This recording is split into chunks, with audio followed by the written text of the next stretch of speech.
Ladies and gentlemen, good morning. I'm Christian Sarafidis from Swift. Welcome to this session. We're going to have an exclusive conversation between two figureheads of our industry, Lieve Mostrey, CEO of Euroclear Group, Marc Bayle, Head of Directorate General Market Infrastructure and Payment from the ECB. Welcome to both of you. We're going to have insights into your very extensive agendas.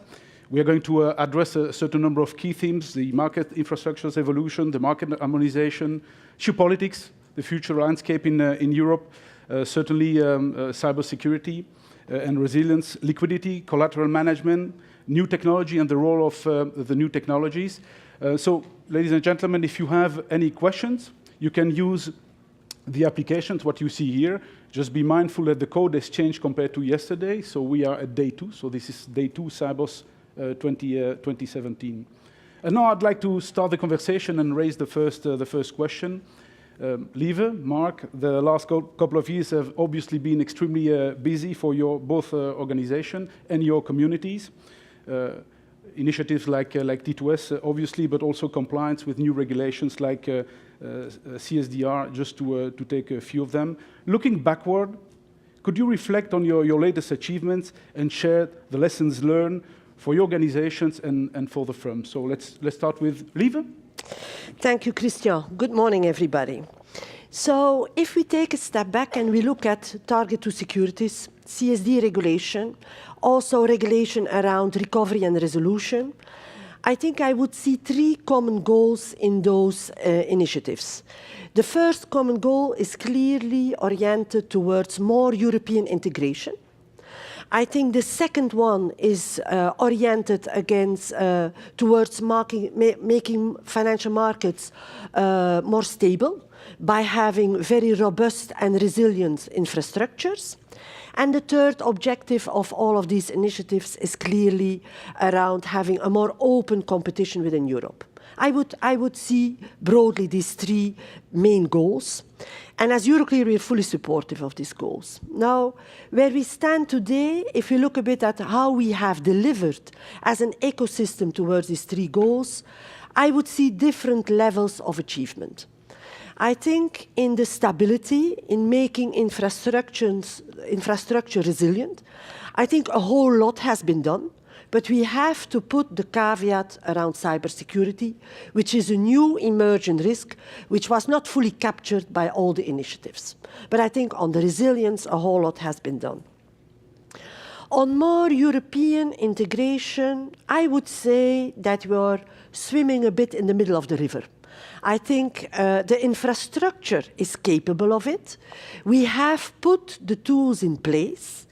But I would say we still see that geopolitics are hampering, and therefore we don't see the full pickup of what can be possible in a more integrated Europe there. And then on more open competition, I also believe that beyond the technical tools and the infrastructure that we have put in place, more is needed around harmonization in order to make sure that it can happen. And we have seen, and there is now the European Post-Trade Forum that has looked at how some Giovannini barriers that are already very, very long time existing in our space are still there, and potentially even a few new ones have emerged. So I think we have a challenge as players in the ecosystem to look together how we take our environment forward and how we will address the remaining obstacles on achieving those goals together. And I don't know whether you share that view, Marc, or how do you feel about that? Yes, thank you, Lieve. Good morning, everyone. It's a pleasure to be with you this morning. A pleasure to be with you, Lieve, here, and to have this discussion. So to try to have a discussion in front of everyone. Maybe I would like to take stock. I mean, I agree with what you said. A lot of progress has been made in different levels, and we can achieve much more in some of them. But we have to take stock of what has been achieved recently. I mean, T2S migration has been finished, which means at the settlement layer in central bank money, we have a capacity of full integration in the euro area. I mean, we have still a few spots to integrate, as we know. So there is a few countries missing, but it's coming in and it's working every day. We are now settling on average 550,000 DVP transactions per day, so it's a substantial volume of activity. It is working very smoothly, thanks to Euroclear Group, who is supporting us in many of these aspects, together with the other CSDs. And so this is a big chunk of what we have done, and I think it's a good progress. As well, in the field of regulation, we see CSDR is coming in. I heard you are very happy to have delivered your file recently, like all CSD are delivering it. It's also a major step forward in harmonizing the way we are going towards a single rule book in Europe, and that's very important also for the integration of our markets. So we are really delivering something. But it's not time to be complacent. I'm with you on that. We can do more. We see that integration is not yet coming, that the fact that we have the same tools, the fact that we have defined the same standards together and the way to implement it in a harmonized manner together is there, but we have not yet fully integrated. We cannot say that it's natural to trade from one place in Europe to another one completely and completely fluidly, because the links between the market are not yet fully operational or does not deliver what we expect, or because the level of integration on all the layers of the market are not yet completely achieved. So we see that indeed the geopolitical force, as you were saying, Lieve, are somehow a bit resistant to yet come to a true domestic euro area market as we would wish to, so that we can have really the same level of integration at domestic area level than you can have today in national segment. Mm-hmm. So we still have some progress to do, I'm afraid, but we have to do it together. So that's a good point. And with the market infrastructure, I think we are all determined to go in this direction. And I think that is very important. It is our true belief that the direction of travel that we have taken is irreversible. I think that is very, very important, and it's important that we state it and that all market actors state it together. The direction of travel is irreversible, and the combination of having the tools in place, the combination of having the economics of building one European market together is so strong that it will convince, it will take longer than we had expected. I think we have to recognize that potentially we were all a bit too bullish and too optimistic on that, but the direction of travel is irreversible, and we at Euroclear, we are delivering. We have a number of offerings in place that allow our clients to take advantage of investor CSD models, to take advantage of the possibilities offered by the cross-border settlement in T2S, and it will take more time, but it will not go away, and that is very important. Yeah. No, I think indeed the adaptation of our systems together with the system we are providing services is very important. So we see as probably, I would say, two main areas where we can probably focus our interest. The first one indeed is this investor issuer CSD function, how to integrate it. Second one is on the what we like to call the magic triangle of how we can make the best use of our liquidity as market participant, or give the capacity to market participant by integrating collateral, securities, and cash in the most interactive way. So on both directions, we are taking initiatives, I think. So on this one of integrating cash, securities, and collateral functioning, we in the Eurosystem, as you know, are developing a series of projects which will help to further integrate these. And this is in good complementarity, I think, with the services provided by the key FMIs, including Euroclear Group, to deliver really value to the market. So the banks can have mobility of collateral. We, as Eurosystem, will try to integrate the way we take collateral within a single process called ECMS, for Eurosystem Collateral Management Service. So this is something which is coming up and that we are trying to define together with the market. At the same time, we want to integrate closer Target 2 for the cash side together with T2S. So we have the same type of technology and integrating those technology together also to rationalize our cost structure, to be more efficient. And together with what I think you are doing, it will really bring to Europe a strong capacity to manage liquidity and collateral in this context. Maybe we can develop a bit on collateral services. Very much so, Marc. We also see that collateral is the big attention point for the market today. And we believe that that will even increase further as soon as the end of QE very slowly, but certainly will come into play. And so, again, I believe it's an environment where market infrastructures, be that the ECB, be that ourselves, be that other actors in the play, in the space, are very complementary. And we at Euroclear have been working a lot on that. You know, we have our collateral highway that we have built as a very open model. So the open model means that clients or anybody who wants to use our optimization engine, which is a highly sophisticated one, can do that on assets that not only sit on our books, but that can sit on books a bit everywhere. And you know, we also have our joint venture with DTCC. So even assets sitting across the Atlantic Ocean, well, from here, the other direction, obviously. But even across the Atlantic Ocean, we can mobilize securities and we can use one optimization engine. And I call that a bit like within the industry just-in-time supply chain approach. I call it the just-in-time, just the right quality, moving around of collateral for all the type of needs that clients can have. And the open model is very important. And that's where we're also very supportive of getting the collateral that is acceptable at the European Central Bank in target to securities. We have different routes for that, and we are working together with our colleagues, I will call them today, our colleagues of Clearstream, to also get Eurobonds in that space. And so I believe, again, this is a place that is of the highest importance for the market, and it is by bringing together the efforts of the different stakeholders, connecting openly to each other, that we will deliver to the market what it will need probably tomorrow, even much more than it already does today. Yeah, no, collateral certainly is a field where we can invest now. As you were saying, we are not in a situation where there is liquidity stress today as it was in a normal economic condition, but we are coming back to it, and the time of investing in this is long. So it's important now to foresee the future processes that will really help to integrate collateral management in Europe to bring the major benefit. I mean, one of them being to be able to settle in central bank money in T2 as the collateral for all category of assets, including the liquid assets of international issuance like Eurobonds or global bonds. And at the same time, to have the capacity to generate in different engine tripartite service, these is very important. So also the globalization element is interesting, even though for us the focus is clearly at the European Central Bank to have an integrated European market infrastructure. Again, a domestic euro infrastructure is very important. It should emerge as quick as possible, and that's something we are looking for.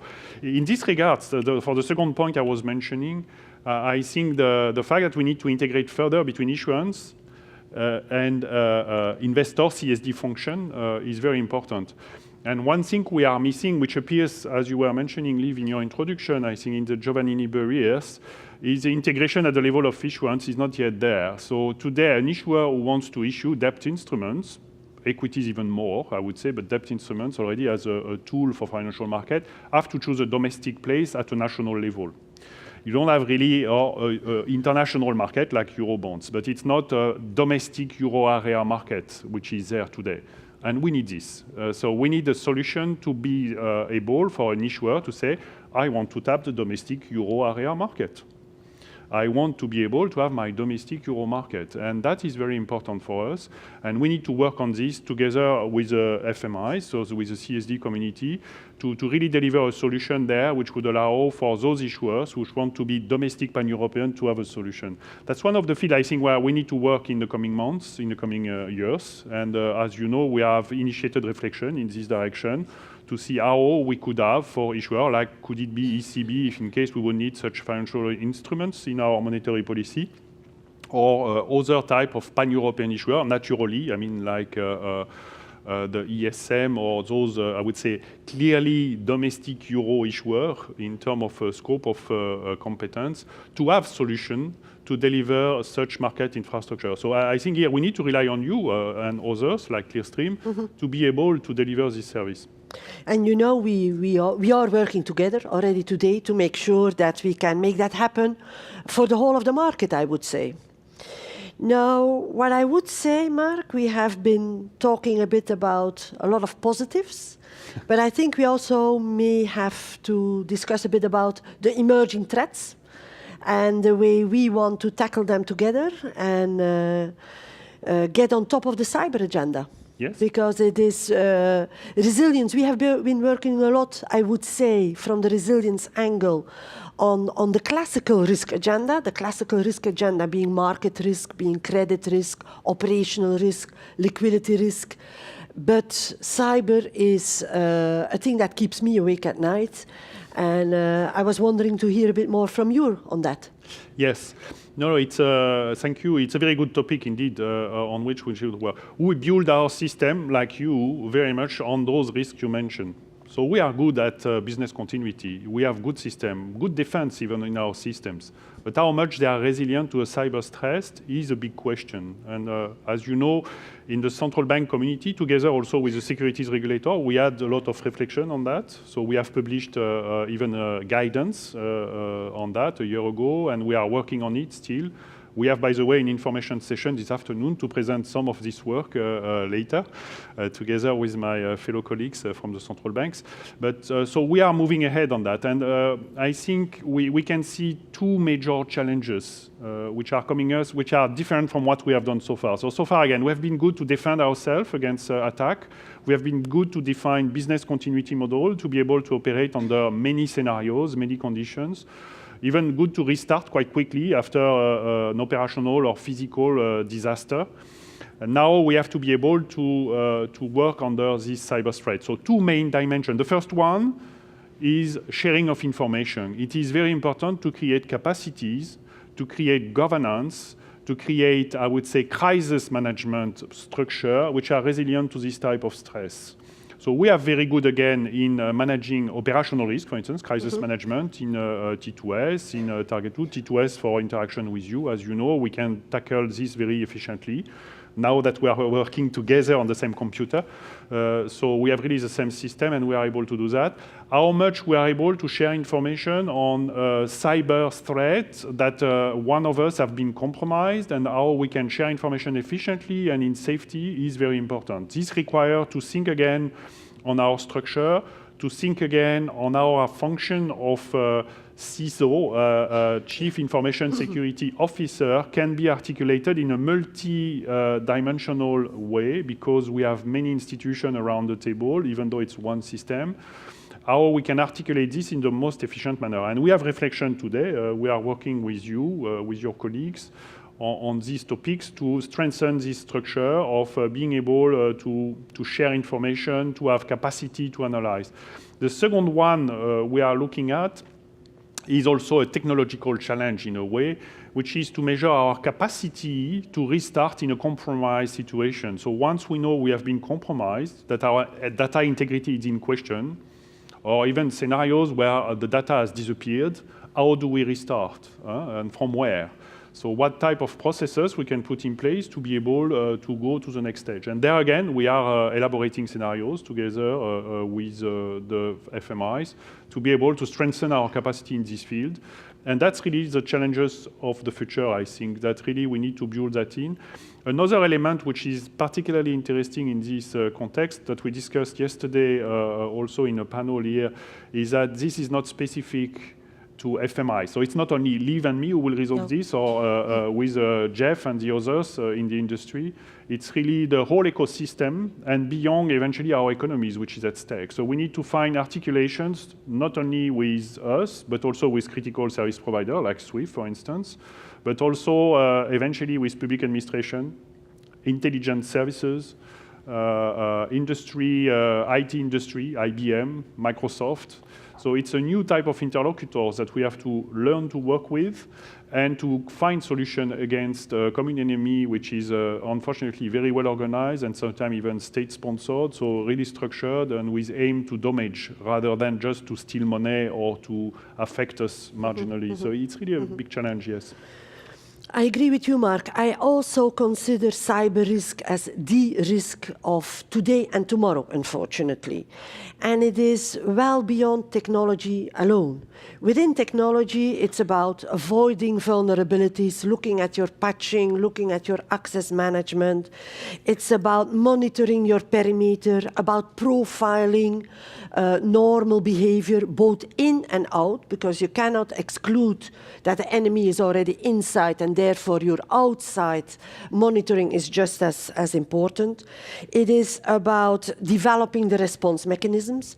And indeed, I think we have all come to the conclusion that we have very good business continuity plans, which are replicable, but only partially to a cyber response. Absolutely. And so that's where we have to adjust. Now, beyond the technological angles and the information sharing, like you say, in a safe manner, because your information sharing could become an element of risk on its own if we are not careful. It's also about, and a lot about, awareness. We still see the people factor within our organizations as a very, very weak point, and we have to work a lot around awareness against phishing, awareness against clicking on attractive mails, CEO impersonations. There are at least on a daily basis several mails around our company, so-called coming from myself. My colleagues tell me, you are now fluent in Finnish, or you have now become fluent in Swedish just because of new impersonification mail going out. So we have to be very careful and we have to work on that. Now, on top of that, I also see a challenge around regulation around all of that. And I think we have to be careful and we have to think it through. Because as you say, on the one hand, cyber is beyond financial markets infrastructure. And we see in a number of countries, I would say almost defense authorities taking initiatives and considering organizations like ourselves part of the critical infrastructure of the country.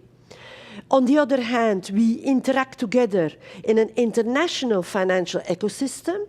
And so the last thing we want to do is to have a model by country. We need harmonization. And we need, again, to take a cross-border angle to that, because I believe it's the only way we will get forward. But I would say there's even something more complicated that differentiates this regulation from the classical regulation that we know.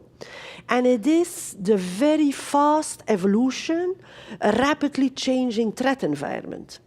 Because we are used to make regulations in a time frame that usually spans over several years. And so insights of this year in classical regulations become implemented in a year, 2 years, 3 years from now. And that is not appropriate for cyber, because the threat landscapes move so much quicker. And so we have to find ways together, the regulatory actors together with the main actors in the ecosystem, to come to harmonized regulation, because we don't want this to be a sum of things across all the countries, but also to be very agile, because we don't want to be all together working on yesterday's threat and ignoring the new things of today. Yeah. So I see a big challenge there. Yeah. But I think if we work together, we can evolve positively. Yeah. I think here, indeed, the point of the guidance we have delivered as central banks together with securities regulators has been exactly to articulate this in a way. So in Europe, we have the NIS directive, which is being implemented, which is helping, but probably on the 3 years, so we are on the long track to help to formalize this and to help to organize this. At the same time, what we are doing in this reflection on the tactic in a certain way to create, in particular, a framework to exchange information, there it's a governance which would be put in place, which would avoid to go to these 3 years. So the idea is really to create a circle of trust amongst a few, it's clear, but where you can really make sure that there is the capacity to share information. And this requires quite some cultural change, because indeed you cannot just wait that there is a legal assessment who will take months to share information, because then it would be to the advantage of the hackers. Attacker, yes, absolutely. So we need to be resilient to that, and that's one of the fields in which we have to work, and this requires, again, to have appropriate governance in place, I think, and that's what we are working on now, and to have the capacity to exchange this information in a meaningful manner. The point you mentioned was very important, Lieve. I think also that there is a mindset change to do for us at senior management level, but also for the staff that has to be aware. And this campaign of awareness we are doing, I mean, together with the regulators, we have done a lot to try to raise this bar. We are trying to push again, so we have conferences we organize where we explain this. At the same time, we need in our institution to lay down this information to everyone so that it's really changing the mindset of the colleagues. I agree with you. We receive email more and more precise in a better and better English or other language indeed that you speak, even though Finnish is one of the language of your group, so at least it's not Chinese yet.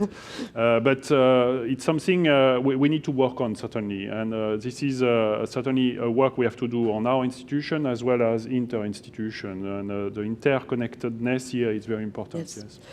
And on the interconnectedness, as you say, another topic of big attention will be how can we as an ecosystem react together and manage a possible potential propagation of an incident. Because the strength of our market, and we have been talking about it in the topics we were discussing just before, the strength is to be closely interconnected and to be very open. Yes. But in the case of a cyber incident, this can become a weakness. And as a matter of fact, at one point in time, we might observe that, and I think some of the incidents that our colleagues and friends of SWIFT have been indirectly exposed to have shown that, is that you become as vulnerable as the weakest link in the interconnected environment. So I believe that will be a big attention point, and where we will need indeed to create these circles of trust, where we understand that we are at par in our defense against these type of threats, and where we can understand how we will help each other if and when, and I think it's rather when than if, something happens in our ecosystem, and that this resilience and this preparedness for response has to increase, I think, over the next months and years that are ahead of us. Yeah. Well, one point important maybe to close on this topic, and then maybe we can move to another topic, is I think it is our responsibility also to clearly pass the message that a change in the mindset, which is very important with our market participants, because of this point you just mentioned, which is very important. The weakest link is probably in the weakest point of the whole of our participants. Is to make sure that they understand that to have been successfully hacked is not a failure. They are a victim of a process which is sponsored by very structured and organized state-owned, unfortunately, often organization. And therefore, they are victims. They are not incompetent because they have been hacked. And that is a big change. And that's the problem of sharing of information. People will share information when they will have a positive effect of it. If the effect is that you go to jail, then they will not say it, obviously. And we have seen that we are far from that today. There was the example of Deloitte recently, which has been attacked. It's amazing. They have been attacked a year ago. They discovered 6 months after, and it goes in the press 6 months after. These 6 months have been lost for nothing. And it brings no value for Deloitte anyway. Now they have been in the public, so that we know they have been hacked. You would have known 6 months ago, their image would not have been better. Yes, it would have been better because they would have said, we just detected something and we are working on it.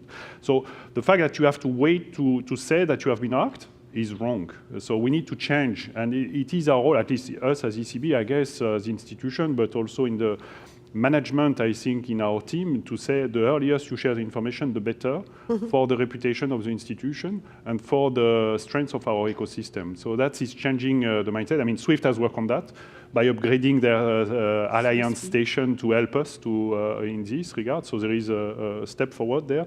But it's a very important point to change the mindset here. And that's one of the elements of the success of this.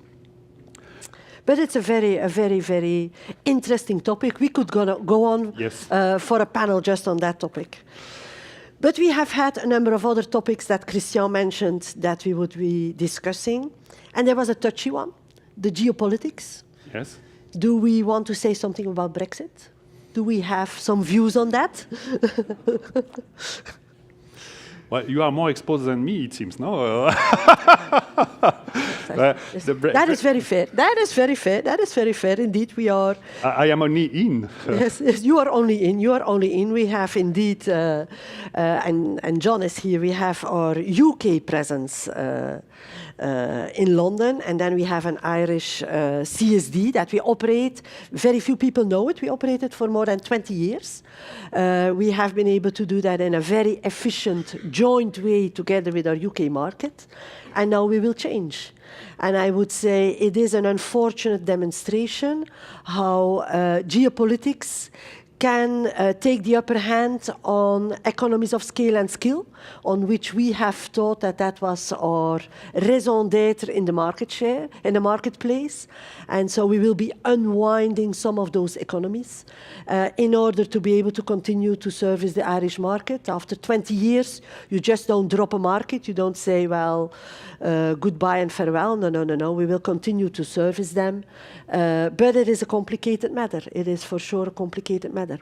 And I believe that Brexit is explaining also some of the topics we were talking on earlier, because it today seems such a big part of the environment, of the actual space we live in.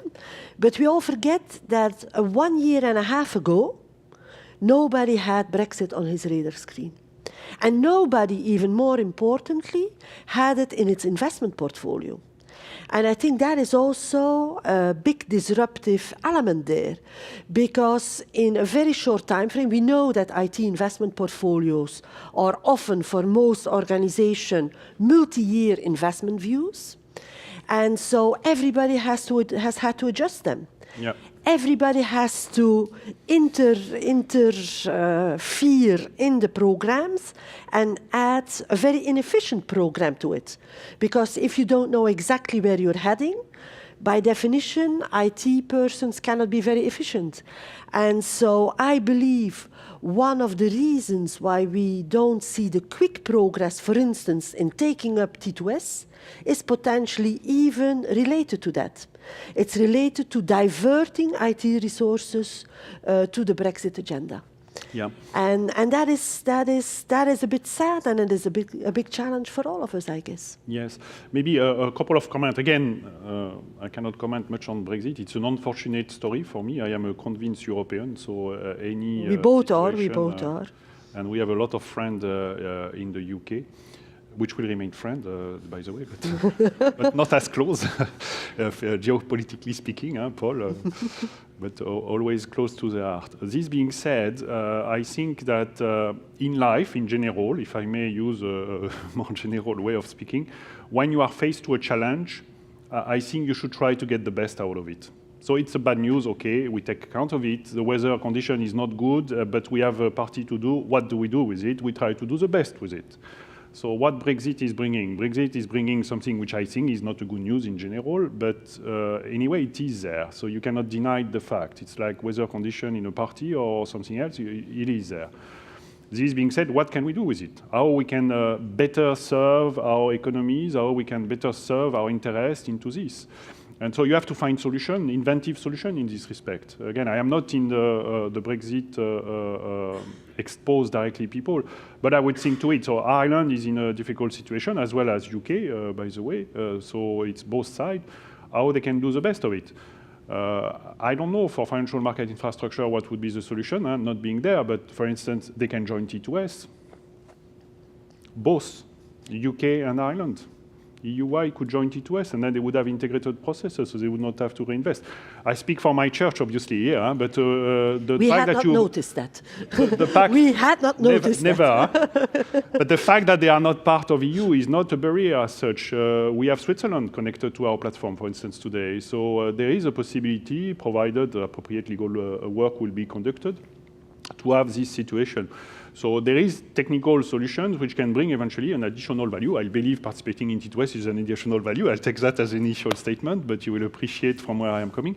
But so similarly, you can have other scenario you could develop where you could see that there could be a way to enhance. Anyway, you have to change things. So let's see what you can do better with it. Provided that there is solution which can help to integrate, why not? So I would try to be inventive. I will not try to build a model which would, in the end, hide the reality of Brexit. So I would not try to do something on the corner of a table which looks like it is taking care, but it's not. I think politically it will not fly. And I don't speak as a political institution because I don't think ECB will take such a position. We are a technical institution in this respect. But I think you should try to take benefit of a new framework as much as you can and see where you go. But again, it's a difficult topic, I guess, for Euroclear Group. It is indeed a difficult situation, but I'm sure that by looking carefully at all the constraints that the different market actors have, because it's again an example where in our ecosystem several actors come together, they look at their constraints, they look at how they can find this joint solution space, and with that define the best way forward. Yeah. And I would say the sooner we get clarity on the time horizon on which that solution is definitely required, the better space we will jointly be in. Yeah. But I'm happy to take the offer from the ECB, which shows that infrastructure are moving faster in opening up than sometimes the political world, which is a good news, which is a good news. Yeah, maybe we can move to new technology. That is indeed a very interesting topic. I think it is a fascinating environment in which we live. And we look at these fintech companies, often started by very young people, that could be our kids sometimes, could be our kids. And we see them doing brilliant things. We see them thinking through some of our challenges in a very, very different way. And I think that is very important for the incumbents, and some could call us, and certainly they could call the incumbents a bit the dinosaurs of this world. But we do not intend to die like the dinosaurs, that I can tell you. But it is important for us that we keep our eyes wide open, that we keep very close to this community, because we can learn so much. Now, we also know that sometimes, typically, potentially like our kids, at least for sure like mine, they can sometimes be a bit reckless. They can sometimes oversee a few things that they consider details that are, as a matter of fact, very, very important. But that's where the richness will come. The richness will come of the dialogue between these new views, between these new examples, between these sometimes cutting corners wisely, and sometimes a bit less wisely, but that synergy has the potential to bring a lot of value to the market. And we have a few experiments with that, and we have a few positive examples with that. And we have teamed up with a few of those companies, be that in distributed ledger, because a lot of people have that on the radar screen. But I always say, don't think just about that. There's a lot of interesting things happening in other spaces, be that robotics, be that artificial intelligence. And we have, for instance, a joint venture that is now picking up very well, that is TaskEyes.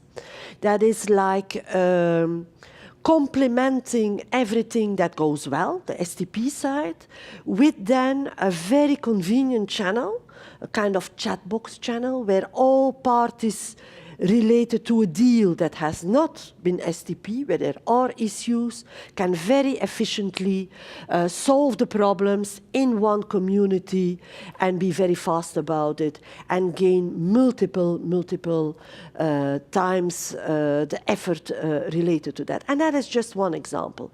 And what do we learn from that? We learn that, as I said, there is the richness of bringing the two worlds together. But it is also important that the incumbent doesn't eat the small company. So what we have done is we have left the small company as itself. We have linked it up closely with our organization. We do sales to the client together. But we leave the entity also a bit on a standalone basis so that, I would say, the culture of the innovation remains intact and doesn't get overwhelmed by the resilience and the robustness and the reflexes that we have as the big machine. But I don't know if you have similar experiences in there. Yes, maybe less positive. But we do look at those technologies. In fact, we look at it from different angles. I should not be negative. We look at it also from a positive side. So we look at the policy, the regulatory, and the technical features of it. So whether we can use it for us, for instance. And that's where we are not so positive in the usage. We published recently a project we did together with Bank of Japan to simulate payment system. And we saw that some aspects of the technology are mature, but some are not mature. In particular, as soon as you go to a too complex world with multiple nodes, more than 4 nodes, then the degree of, let's say, efficiency decrease substantially, and a centralized technology would work better than a decentralized technology, to speak of DLT as one of the new technology. So their example is showing that the maturity is not yet there, but it's interesting to think. The work we do a lot also is to think on what would it mean to have a digital-based currency. So what does it mean? What value it would bring? Here again, it's interesting to look at that. There is features that you could have to replace, let's say, cash that we have in our wallets by digital currency.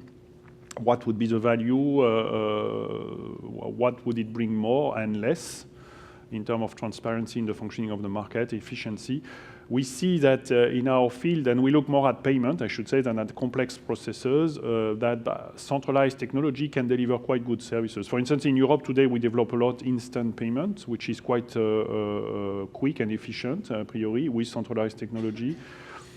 Whether it would require to do a digital currency afterwards is not sure in terms of additional benefit that it will bring, knowing the also necessity to check the safety of transactions. So on that angle is this.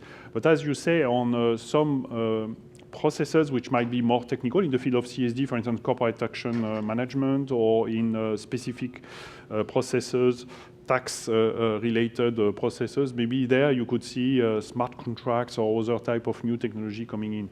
A field certainly which would be interesting to explore in the future, we have not yet done it, but we will look at it in the coming future, I think is really the artificial intelligence development, which can help us in cyber risk in particular, in assessing abnormal behavior, in assessing different patterns of processing, even of software, beyond business practices, to see whether there is more activity than normal on a specific activity within our machine and our processing.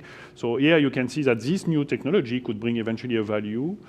So we have to assess all this and to see how we could benefit from it. Well, one example, one last point maybe on this, sorry, not an example, is our capacity to exert our mandate. So we are regulators, we are authority in the market, and we should make sure that our capacity to regulate, our capacity to act is not hindered by this new technology, either because of new entrants who will not be appropriately overseen or regulated, or by our capacity to access information and data. So that's one element also we're obviously looking at. As ECB, you have a C in ECB, so decentralized technology is somehow opposed to central bank in a way. So we have to be careful that we are able also to exert our mandate with those new contexts. But there I'm fully with you. I believe if you look at DLT particularly, we should look beyond the technology. I think we have to look at what the technology can deliver, and agree with you that scaling up and high volume challenges are still not easy or obvious at all in that sphere. That's one dimension. It's a technology dimension. Now, I think you combine it with looking at how business models would evolve. And I think DLT as a technology can still have a sensible implementation with a central authority or not. Although it has been one of the first claims of DLT to work without a central authority. I think with a central authority can still make a lot of sense. And that's where you look then at the business model. And the third angle is the regulatory environment. Because I do agree, I think the regulators have spent now close to 10 years after the financial crisis to put in place a whole lot of things to make the environment more secure. I always say I would be amazed to see the regulators saying, well, no problem, we throw that all away because there's now a magical technology that makes it obsolete and we fully trust and everything's going to be perfect. I would be amazed by that. But you reassure me. So that on the DLT side. Now, it's interesting what you say about artificial intelligence. I think it's very promising. And it is, I recognize what you say on pattern analysis with cyber risk and profiling is typically an example. But interestingly, we have also found it to be very useful even in legal environment. And if we look at sanctions, for instance, we are very actively in the spaces of checking all activity against sanctions, looking at prospectuses, reading through a prospectus to find who is the beneficial owner after the beneficial owner after company XYZ, and could that be subject of sanctions or not. It's a very cumbersome effort, and you can see that artificial intelligence can bring a lot there. Yeah. And so it is important. There is a lot of buzz around DLT, and I believe it is for us market actors important that we keep our scope of new technology and of innovation as open as possible, because the dimension, I believe that DLT is probably a bit longer term horizon of practical implementation, then can be robotics, then can be artificial intelligence. And I think it is important that we keep there all options open. Absolutely. So yeah, really we need to look at what they can bring to us first, and then also do our normal analysis of threat and opportunities on those new developments. The main development of disruption, which was reported, was the disintermediation that it would generate. And somehow it is interesting that it will raise the question of the value added of this intermediation, which is not always in the processing. So the processing is one element. There were always a lot of questions coming back to this on why we went from T+5 to T+3 to T+2 to T+... And the processes is not the capacity of the technology to do everything instantly, because we do, all of us, instant settlement. Should it be for payment or DVP, you just have to match an instruction, it's settled. I mean, we have RTGS processes. So the challenge is elsewhere, is in the chain of intermediaries, in the chain of different actors fulfilling their activity. So some of them may be redundant, but I would be surprised that all of them are. So the value added of the network, of the different actors with their different capacities, will have to be justified. Yes, okay, good. Then we will maybe eventually get away with some of the steps which are not necessary, but not with all of them. So this technology brings value and a new paradigm, possibly, but progressively. So I think we are safe as a central bank and a CSD for some time. I don't know if there is additional questions? Yeah, we would be willing to open for a number of questions of the audience. Thank you. Thanks for the great conversation. We already covered many topics, and I received quite a few questions. You referred a little bit on the interconnectiveness of the securities industry. That is actually a strength, but at the same time can be a weakness in the context of cybersecurity. And you, Marc, you just touched on the settlement speed. So would you consider, for example, market recommendation for T+0 security settlement? And would you see this as helpful or harmful? Oh, that's a very good question. And I would say, so helpful or harmful in the context of a cyber attack? That is a question, if I understand it correctly. Well, I could see some type of cyber challenges where you say, well, if it has been done already and it is secured in the books of a number of parties, it helps. But I could see situations where it is rather very, very harmful, and where you would want to have the occasion to step back on what is happening and have an option to withdraw from there. Yeah. I think the answer, it's a good question to ask, but the answer is not straightforward. And do you have a view on that? Yeah, no, I would share with you, both aspects can be seen. The quicker your system is working, the more resilient you have to be and the capacity to restart without creating additional disruption in the system. So probably there is pros and cons scenarios that you can look at it.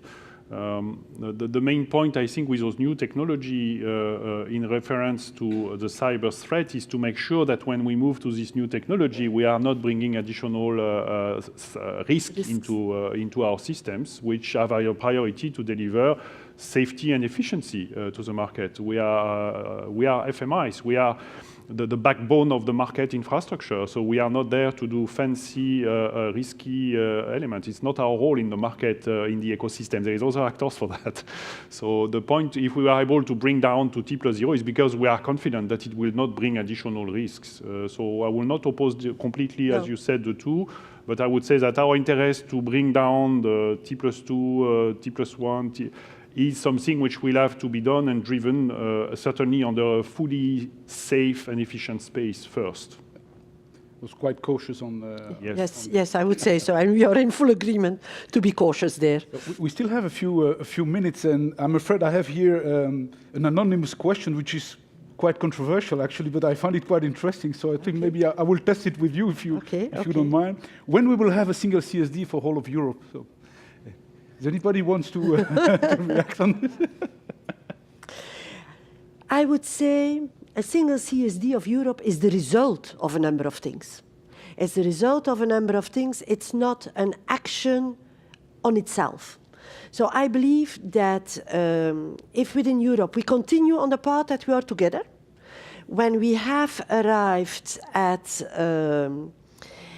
sufficient harmonization, combined with sufficient political will to share things rather than each and every country to have its own infrastructure, the result will easily be one CSD. I think one CSD could be easily achieved if the environment truly wants it.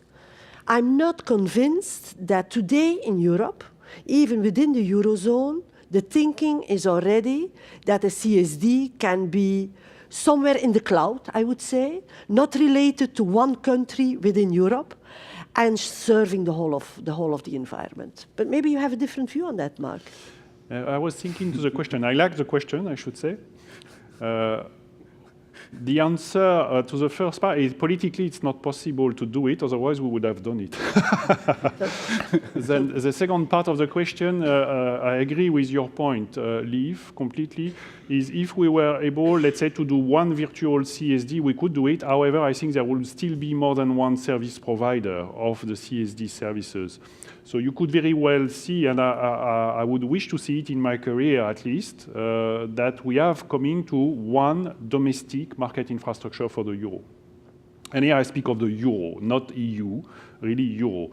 And now you can have different service providers there, but they should do the same process, full harmonized, full standardized processes, and then you choose that it's better to go with Lieve than to Matthias or to other CSDs, because they offer you different services and they massage you in a different way, or they have a highway or a creation type of setup, which would give you additional features that you are looking for specifically. But one infrastructure, one domestic infrastructure, I think we will make it.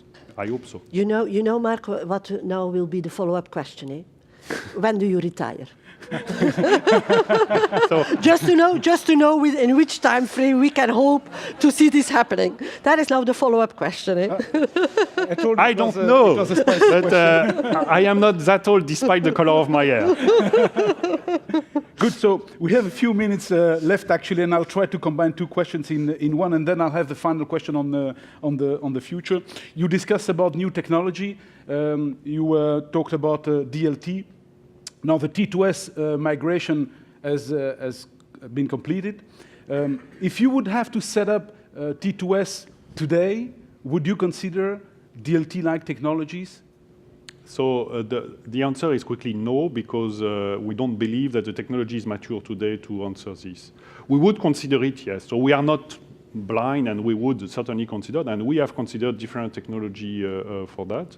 We came to the one we have chosen for safety and very rounded reason that they are a strong business continuity model and stable technology. Tomorrow we would redo the same. We would consider other options. I don't think DLT will be the option today from what I know, but I would rely on engineers and assessment of engineers to do that, which I am not. But today the answer probably is no.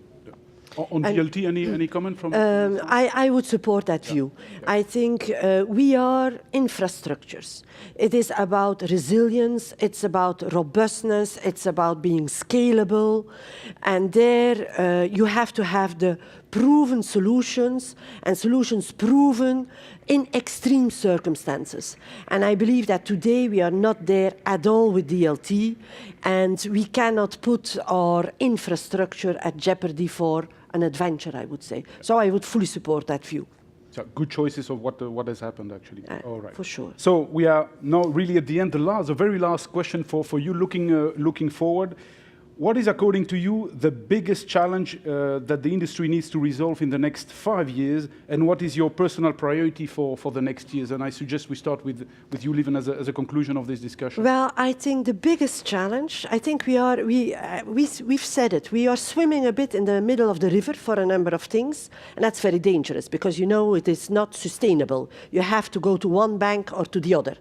And I think it is very important that as European markets together, we achieve the necessary level of harmonization, of market integration, to make the economies of scale and skill across Europe. It has been a beautiful project. I'm a big Europhile, just like Marc declared himself.